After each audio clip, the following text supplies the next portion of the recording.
राह पुरखार है क्या होना है, पाँव अफगार है क्या होना है। लोगों से छुप के किए जिसके गुनाह, वो खबरदार है क्या होना है।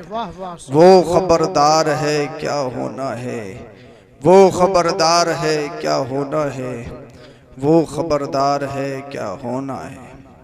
कल दीदार का दिन है और यहाँ हम सबका ईमान है कि मरने के बाद कब्र में नबी का दीदार होगा। सबका ईमान है ना? हाँ, तभी तो मोमिन मुंह से नहीं डरता। आला हजरत कहते हैं कल दीदार का दिन है और यहाँ आंख बेकार है क्या होना है। कहानी आंख से देखेगा इंसान, आंख बेकार हो तो क्या देख पाएगा?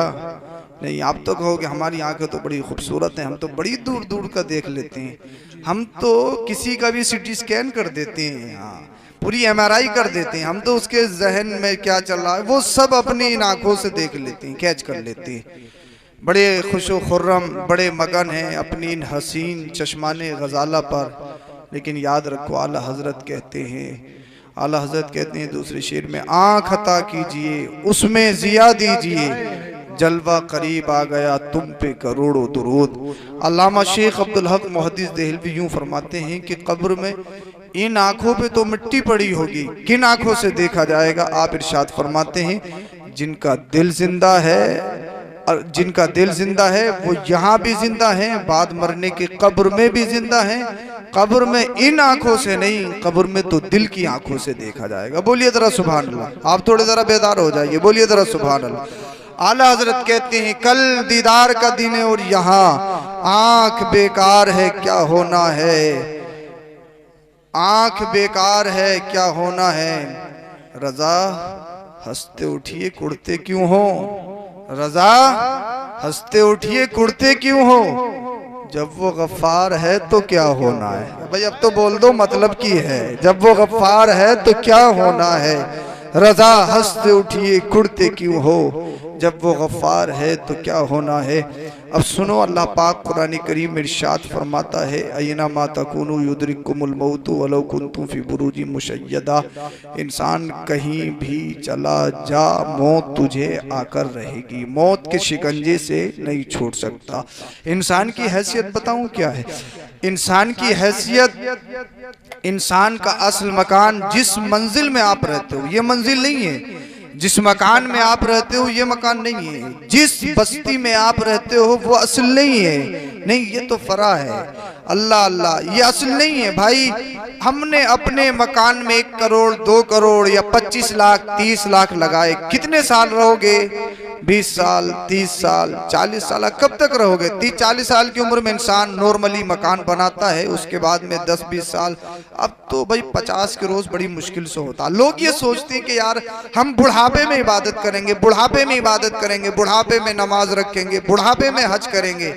जब इसको ना चेयर पे बिठा के हज करवाया जाएगा तब ये सोचता है कि अब मुझे हज करना चाहिए। जब तक अल्लाह ने जिस्म में ताकत दी है। दीगर कंट्री को आप देखिए, बहुत सारी कंट्री ऐसी हैं जब हमारे यहाँ पर रिश्ते आते हैं तो हम सबसे पहले ये पूछते हैं भाई बच्चे की प्रॉपर्टी कितनी है, बच्चे की क्वालिफिकेशन क्या है, बच्चे की तालीम क्या है, बच्चे का बैकग्राउंड क्या है, बच्चा करता क्या है, बच्चे के बैंक बैलेंस कितना, ये सब कुछ पूछते हैं। लेकिन बहुत सारे ममालिक कंट्रीज ऐसी हैं जब उनके यहाँ पर बेटी का रिश्ता आता तो सबसे पहले ये पूछते हैं, ये बताओ तुम्हारे बच्चे ने हज कितने किए? अरे बोल दो भाई, बोल दो, तुम्हारे बच्चे ने उम्र कितने की है? इंडोनेशिया हो, दीगर ममालिक हैं, आप वो देखोगे, थाईलैंड हो, इंडोनेशिया हो, ये दीगर ममालिक के मैंने लोगों को देखा है, वो बचपन से ही शादी से पहले न जाने कई कई हज और कई कई उम्रे कर लेते हैं। लेकिन हमारे हिंदुस्तान में इतना बड़ा रोना, इतना बड़ा रोना, जब 60 क्रॉस करता तब अकल में भेजे में फंसती है बच्चों के का बाप को हज करवाना चाहिए। अब पाप का घड़ा भर चुका है, अब इसको बख्शवाना चाहिए। हालांकि ये सोच इंसान की गलत है। पहले इंसान सोचता है प्लॉट खरीदना, पहले सोचता है इंसान 1 करोड़ अपनी इमारत में लगाना है, पहले गाड़ी खरीदनी है, ये करना है, वो करना है। लेकिन याद रखो, अल्लाह अकबर कबीरा, देखिए अगर आप कैलकुलेट करेंगे ना दुनिया का, तो 10% आपको बूढ़े मरते हुए मिलेंगे, 90% आपको जवान मरते हुए मिलेंगे। कोई एक्सीडेंट में, कोई अल्लाह अकबर हार्ट अटैक से, कोई किसी प्रॉब्लम से, कोई किसी बीमारी से, कोई किसी बीमारी से, कोई बीबीसी बीमारी से। तो याद रखो, ये मत सोचो कि हमें 50 पार करना है, हमें 60 पहुंचना है। कुरान कहता है ऐनमा तकूनु युद्रिकुमुल मौतु वलौ कुंतुम फी बुरूजिन मुशय्यदा, कहीं भी चले जाओ, कितने मजबूत दिलों में जाकर आप अल्लाह अकबर कबीर अपने आप को छुपा लो, लेकिन मौत के फरिश्ते से आप बच नहीं सकते हो। मौत आकर रहेगी, आकर रहेगी, आकर रहेगी। अब मुझे बताइए, आप जिस मकान में रहते हैं, आपने उस मकान में रहने के लिए गर्मी आई, आपने पत्थर लगाया, टाइल्स लगाई, आपने एसी लगाई, पंखे लगाए, कूलर लगाया। अगर यहाँ पर ये पंखा बंद कर दिया जाए या थोड़ी सी गर्मी हो जाए, मुझसे तकरीर नहीं हो सकती, आप तकरीर सुन नहीं सकते हो, जलसा करना बड़ा दुश्वार हो जाएगा। उनसे पूछिए जो फावड़ा चलाती, कितनी मुश्किल, कितनी खतरनाक गर्मी, बारिश नहीं हो रही है तो लोगों में आओ फिगा है, लोगों में गिरिया बाजारी है। लेकिन आज के दौर में लोगों के पास पैसा है, उनके घर में सबमर्सिबल है, पानी अवेलेबल है, इसीलिए लोग कम अभी रोडों पर नहीं आए, कहत साली वाली सूरत पैदा नहीं हुई है। लेकिन अगर लोगों में गुर्बत होती, पैसा नहीं होता, तो जिस तरीके से बारिश नहीं हो रही है, लोग बड़े परेशान हो जाते। मुझे बताइए, इस थोड़ी सी गर्मी से बचने के लिए इंसान एक एक इमारत में 50-50 लाख, 1-1 करोड़ रुपया अपना स्पेंड करता है, बड़ी बड़ी फैसिलिटी अपने घर में अवेलेबल करता है, डाइनिंग हॉल अलग है, लिविंग रूम अलग है, तरह तरह की ऐशो इशरत के सामान हमारे घर में मौजूद हैं। किससे बचने के लिए? गर्मी कितने महीने की होती है? ज्यादा से ज्यादा 3-4 महीने की गर्मी। आप उससे बचने के लिए अल्लाह अकबर न जाने कितने पैसे अपने घरों में लगाते हैं। कितने साल रहोगे इस मकान में? कितने साल रहना? 20 साल, 30 साल, 50 साल, 40 साल। उसके बाद कहाँ जाना है? कब जाना है? कब लौटना है? अपने घर ये नहीं है। अल्लाह अल्लाह। हजरत अबू बकर सिद्दीक रज़ी अल्लाह ताला अन्हु जब तकरीर करते थे ना, लोग कहते हैं कि तकरीरों से क्या फायदा होता, जलसों से क्या फायदा होता। तकरीर से बहुत बड़ा फायदा, जलसों से बहुत बड़ा फायदा। ये जलसे इसलिए की जाती, आप सारे मदरसे में पढ़ नहीं सकते हो, आप सारे जुमे में सुन नहीं सकते हो, क्योंकि जुमे में तो आप जब पहुंचते हो, जब इमाम साहब खुतबा पढ़ देते हैं, जब एक रकात निकल जाती है, बहुत कम लोग होते हैं जो जुमे के दिन भी तकरीर सुनते हैं। तो इन्हीं जलसों से इस्लाम तबलीग की जाती है। ये बहुत बड़ा प्लेटफॉर्म है, जिन जलसों से दीन सिखाया जाता है। ये कोई आज नया नहीं है। गौसे पाक के जलसे में तो 1-1 लाख का मजमा हुआ करता था, और जब आप तकरीर करते थे तो तकरीर करने का अंदाज ये होता था, आपकी तकरीर से 300 जनाजे उठा करते थे।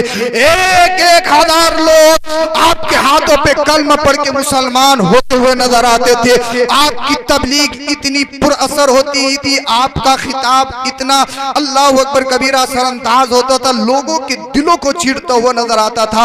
अल्लाह अल्लाह। हजरत ईसा अलैहिस्सलाम के बारे में तो यह आता, जब हजरत ईसा अलैहिस्सलाम के सामने रूह, जब मौत का जिक्र किया जाता था ना, हजरत ईसा अलैहिस्सलाम जो हजरत मरियम को अल्लाह रब्बुल इज्जत ने बिना बाप के बेटा अता किया था, उन्हीं का नाम अल्लाह के नबी हजरत ईसा अलैहिस्सलाम है। जब उनके सामने मौत का जिक्र किया जाता था तो रिवायतों में आता, उनकी जिल्द से, उनकी खाल से खून के फव्वारे निकलने लगते थे मौत के जिक्र से। अब मुझे बताओ, क्या अल्लाह का नबी कोई गुनाह करता है? क्या अल्लाह का नबी कोई गुनाह करता है? अल्लाह का नबी तो मासूम अनिल खता होता है, लेकिन इतना मौत से डर, इतनी घबराहट, इतना खौफ के मौत का जिक्र किया जाए, अल्लाह अकबर कबीरा। आपके जिल्द से खून के फव्वारे निकलते थे। हजरत दाऊद अलैहिस्सलाम जब आप मौत का जिक्र करते थे, आपकी आंखों से ज़ारो कतार आंसू बहने लगते थे। आज मौत का जिक्र किया जाए, कब्र की सख्ती का जिक्र किया जाए, हश्र का जिक्र किया जाए, कब्र का जिक्र किया जाए, अल्लाह अल्लाह। हम देखते हैं हमारे मजमे में बहुत सारे लोग ऐसे भी मिलेंगे जो ठिट्ठेबारी करते हुए नजर आते हैं।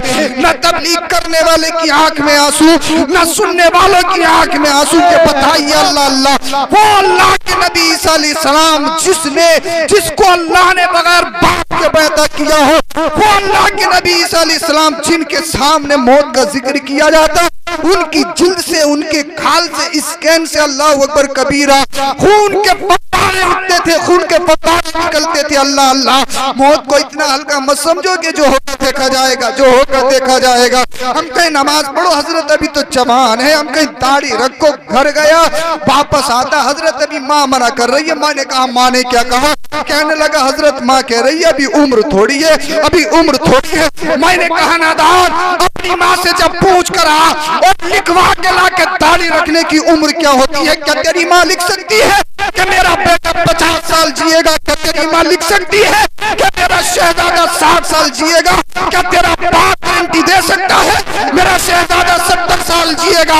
अरे तेरे बाप नहीं, दुनिया का कोई भी बाप ये गारंटी नहीं दे सकता है, गारंटी कार्ड बना नहीं सकता है कि मेरा शहजादा 20 साल जिएगा, 30 साल जिएगा, 40 साल जिएगा, 50 साल जिएगा।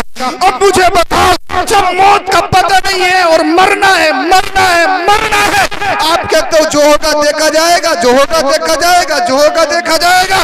जब आप रास्ते में निकलते हो, अल्लाह अकबर कबीरा, आपने कई कई हजार रुपए बालों पे खर्च किए, इधर की साइड खाली, उधर की साइड खाली, बीच में छत्ता सा बना हुआ है, इधर काली डाई है, उधर लाल डाई है, कोई सफेद बनाए हुए है, हाथों में कड़े हैं, कानों में तुरिये हैं, फटी पुरानी पैंटे हैं, ब्रांड पहनता कि रेड टेप पहना मैंने, रिबॉक पहना मैंने, फुला पहना मैं, ब्रांड पहनता हूँ, मैं ये करता हूँ। जब गलियों में निकलता है तो गरीबों की हिकारत की नजर से देखता है, बड़ी टशन में रहता है, एटीट्यूड में रहता है और ये समझता है मैं बिलाड़ी के अंदर सबसे ज्यादा हसीन व जमील, खूबसूरत, हुस्न जमाल, हुस्न तजम्मुल का मैं अल्लाह अकबर कबीरा पैकर हूँ। मैं ब्यूटी में सबसे ज्यादा हूँ, मुझसे ज्यादा हैंडसम कोई नहीं है। मेरे बाल तो देखो सबसे अलग है, मेरी आंखों तो देखो जो चश्माने गजारा लगती है, मेरे रुख राना को तो देखो, मेरे हसीनो जमील अल्लाह अकबर कबीरा जिस्म को तो देखो। इंसान अपने आप पर बड़ा कमंड, बड़ा तकब्बुर, बड़ी अनानियत दिखाता है, लेकिन तुझे याद नहीं है एक दिन वो भी आने वाला जब तेरे बाल बिगड़ जाएंगे, एक दिन वो भी आएगा जिसे तू अपने बाजुओं पर बड़ा नाज है। मैं 50 किलो वजन उठा देता हूँ, मैं 70 किलो उठा देता हूँ, मैंने सप्लीमेंट खा के 22 का अल्लाह अकबर कबीरा, मैंने इतने का सीना बनाया है, इतने की बॉडी बनाई है, मैं ये करता हूँ, मैं वो करता हूँ। लेकिन याद रख एक दिन वो भी आएगा अगर तू किसी लाइलाज बीमारी में घिर गया। हमने देखा इंसान जब वेंटिलेटर पे जाता है, आईसीयू में जाता है, 1-1 करोड़ रुपए लगाने के बाद भी इंसान को इतनी हिम्मत नहीं होती कि बोल सके, अपने लबों को जुम्बिश दे सके, अपनी जबान खोल सके। अरे हमने बड़े बड़े सत्ता वालों, कुत्ते वालों, हुकूमत वालों को देखा, बादशाहों को देखा, जब मौत का वक्त आता है पोजीशन ये हो जाती है अपने जिस्म से मक्की नहीं हटा सकते। अल्लाह अल्लाह, मुझे बताइए इंसान की हैसियत क्या है, इंसान की औकात क्या, इंसान का स्टेटस क्या है?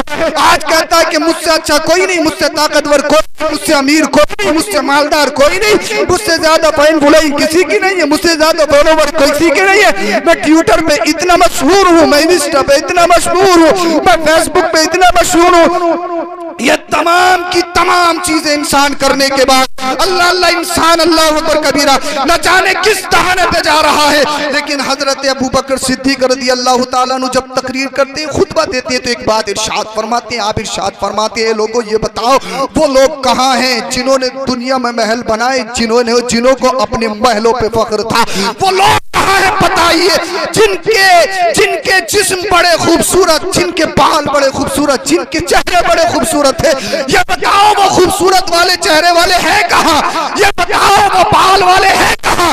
वो बताओ जिनकी आंखों पे अपने आप पे बड़ा नाज था, वो खूबसूरत आंखें वाले हैं कहाँ? ये बताओ मालदार कहाँ है, अमीर कहाँ है? ये बताओ शहंशाह कहाँ है? ये बताओ हाकिम कहाँ है? अल्लाह अल्लाह, तारीख में आता है, मजमे में सारे रोने लगते हैं, अल्लाह अल्लाह, सबकी आंखों से आंसू जारी हो जाते हैं, आंसू जारी हो जाते हैं, सब कहने लगते हैं उनको मिट्टी खा गई, उनकी कब्र खा गई, उनका हश्र बुरा हो गया, उनके महलात खंडरात में तब्दील हो गए, उनकी फैक्ट्री खत्म हो गई, उनकी गाड़ियां दूसरों ने ले ली, उनके मकानात में दूसरे रहने लगे, उनकी प्रॉपर्टी पे ढाका पड़ गया, उनके महलात संभल यमट हो गए, उनकी शहंशाही खत्म हो गई, उनकी सत्ता खत्म हो गई, उनकी कुर्सी चली गई। कहाँ गए वो लोग? हजरत अबू बकर सिद्दीक कहते हैं, फिर इरशाद फरमाते हैं, लोगों अगर तुम्हें अच्छा करना है, ये मत समझो जो माल कमाए सबसे ज्यादा अक्लमंद है, ये मत समझो जो शोहरत कमाए सबसे ज्यादा अक्लमंद है, ये मत समझो जो प्रॉपर्टी इकट्ठी कर ले सबसे ज्यादा अक्लमंद है, ये मत समझना जो बेहतरीन इमारत बना दे सबसे ज्यादा अक्लमंद है। हजरत अबू बकर सिद्दीक फरमाते हैं, लोगों अगर तुम्हें अच्छा करना है, अगर तुम्हें अच्छा बनना है तो दुनिया को अच्छा मत करो। लोगों ने कहा, खलीफा ये तो बताओ अमीरुल मोमिनीन क्या अच्छा करना है। अमीरुल मोमिनीन अबू बकर सिद्दीक ने फरमाया, जो दुनिया अच्छा करते हैं उनका नाम खत्म हो जाता है, जो कब्र को अच्छा करते हैं जब तक वो दुनिया में रहते हैं तब भी जिंदा रहते हैं, उनको कहे हुए सदियां गुजर जाती है, अल्लाह उनके नाम को जिंदा कर देता है। बरेली के इमाम को देखियो, 104 साल इस दुनिया से गए हुए हो गए, लेकिन दुनिया के खित्ते में आज आला हजरत का नाम लिया जाता है। क्या बात, नारे तकबीर, नारे रिसालत, मसलके आला हजरत फैजान मुफ्ती